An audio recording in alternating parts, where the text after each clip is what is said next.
Matte shadow is a special material that's used for compositing. When you assign a matte shadow material to an object, the object will not render. Instead, what you'll see is the environment color. I'll show you a workflow that you can use for compositing renderings into image layers. This is a way that you can enhance the image layers using a program like Photoshop. And you can add your realism there rather than relying upon a photorealistic rendering, which can take so long in Max and Viz.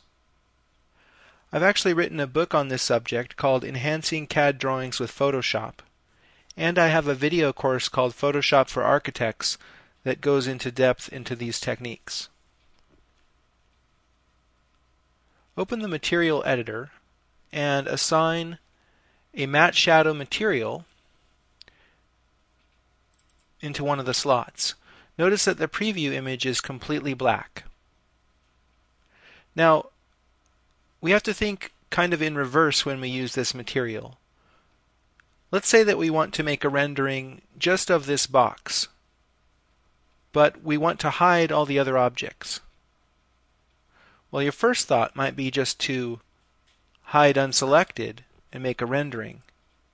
That's not going to work for you in terms of compositing, because there's a little portion of this box that's hidden by the teapot, and we need to show that masked out. We can do that with matte shadow. I'll unhide all, and then what I need to do is select all the objects except for this one. So I'll select it and then say select invert, and then before I apply the material I'm going to hold the scene. Then I'll apply the material. So it looks like the teapot and the plane have a white material assigned, but when you make a rendering you'll see that they're hidden. Another peculiarity of this technique is that the environment color has to be black. It looks okay in the rendered frame window, but believe me, it has to be pure black or you'll get halos around your objects. So I'll make another rendering and then I'll save it in a format that supports an alpha channel. I like to use the Targa format for this purpose. I'll call it House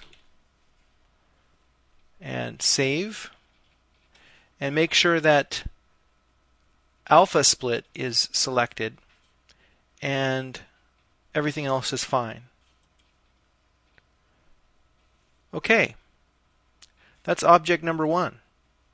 Fetch and repeat the process. This time I'll select the teapot, select invert, and assign the material to the selection. Render, and the teapot looks fine. We could have just isolated this object in this particular case because nothing else is overlapping it.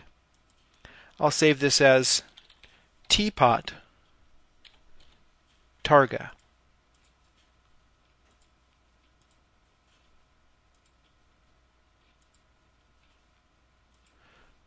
Okay, fetch, select the plane, select invert, assign, render, save as a Targa. Now, as you can imagine, this is a very tedious process if you have a scene with very many objects. I've written a Max script that automates it that I'll demonstrate in the next video.